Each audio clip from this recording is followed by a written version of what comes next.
I'm Anita Grenier, and today I'm going to show you how to make homemade cream puffs. Really a simple recipe, but so versatile. Once you make your pastry dough, you can either make them sweet for dessert or savory for an entree. So today we're going to make a basic chocolate pudding filled cream puff. You can fill them with anything that you would like. You can do whipped cream, you can do, I've done a banana ice cream filling, chocolate pudding, vanilla pudding, whatever you want. On the savory part, I have stuffed them with crawfish étouffée and put a cheese sauce on top. So you can do whatever you want with them. It's a very versatile recipe. So let's get started, and I'm going to show you how to make cream puffs. In order to make the pastry, we're going to mix 1 cup of water with 1 stick of unsalted butter. We're going to melt that down, and then we're going to add the 1 cup of all-purpose flour. We're going to stir that until it makes a ball. It's going to make a dough. From there, we're going to add 4 to 5 eggs. I usually use 4 larger eggs or 5 smaller eggs. And we're going to whip that up with a hand mixer, and then we're going to put them on a baking sheet and bake them. So here we go. Okay, we're going to put our stick of butter in water, in our cup of water, and we're going to let that melt.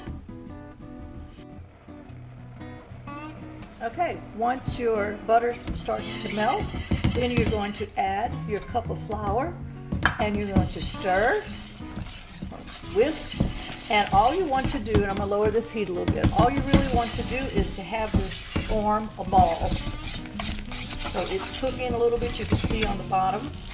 It's starting to come together,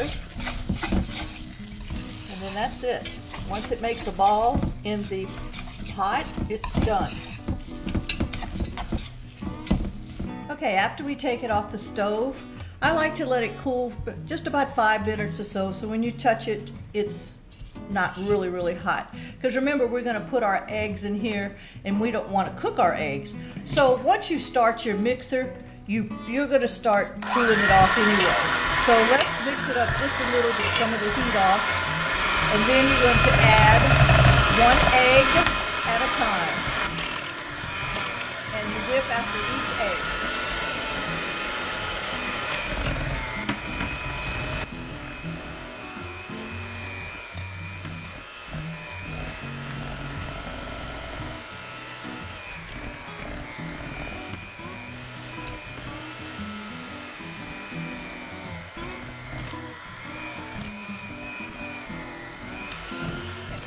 After the 4th egg, you can see that it's starting to get a little creamier.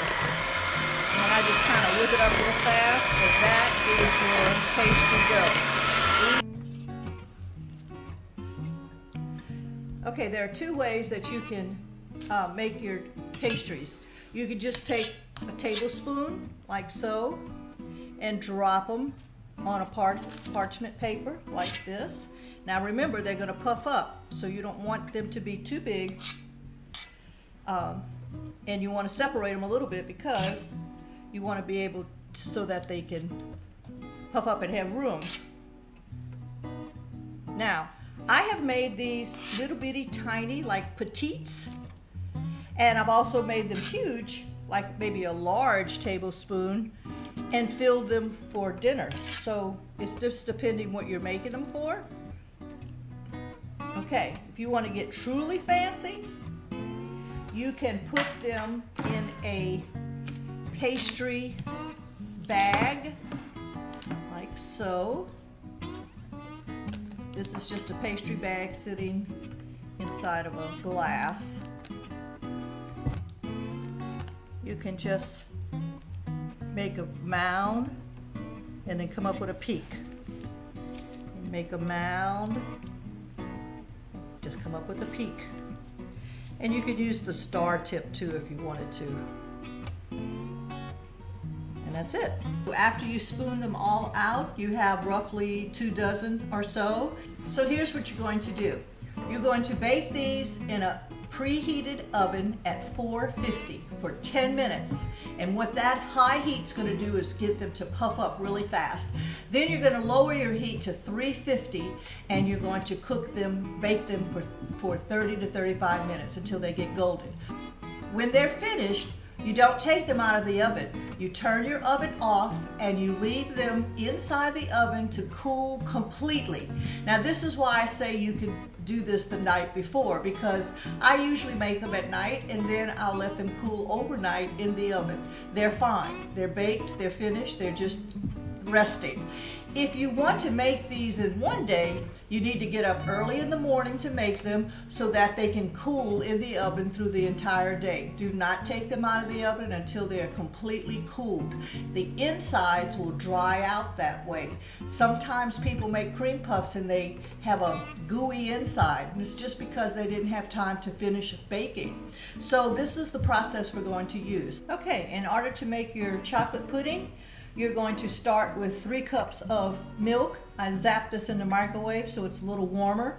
A cup of sugar, 1/3 of a cup of cornstarch, 1/2 cup of baker's cocoa, and some vanilla, and about 2 tablespoons of butter, and that's it. So we're going to start with adding our warm milk to a bowl. Then we're going to add our cornstarch to that and mix this up. And if the milk is warm, then it'll melt better. All right, so we're going to whisk that up just a little bit. Then we're going to add our cocoa and our sugar. And just stir it up.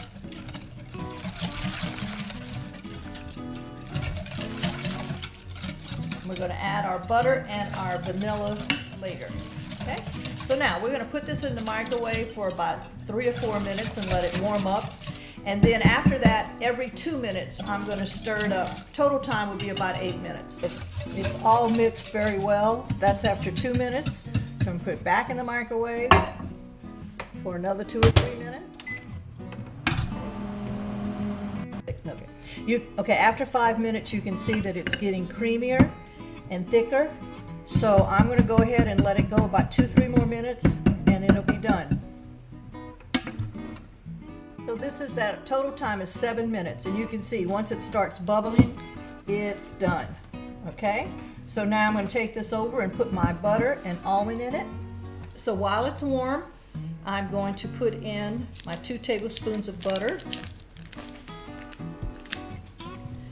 and whip that in there. And you can see how nice and thick it is. Melt your butter. Teaspoon of vanilla. Stir it up.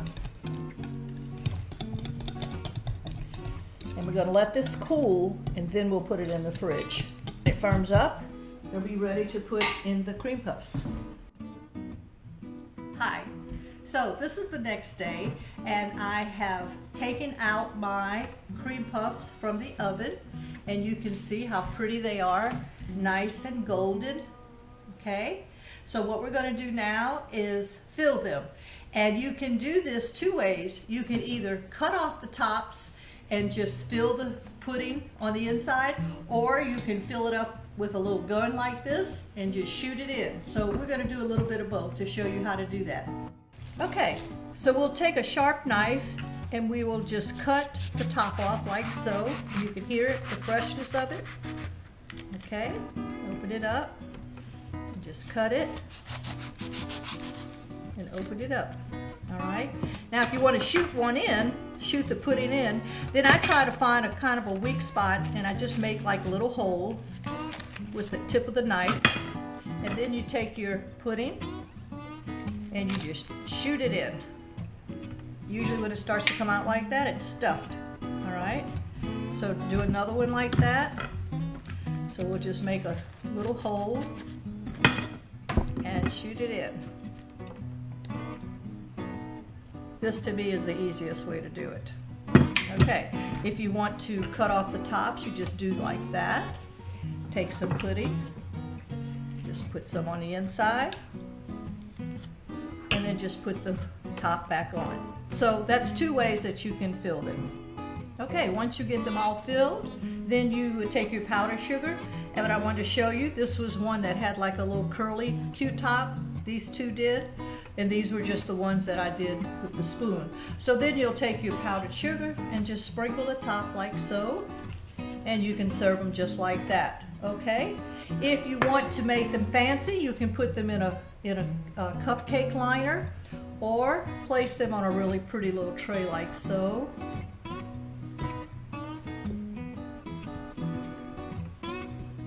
Okay, and like I said, you can fill these with just about anything that you want.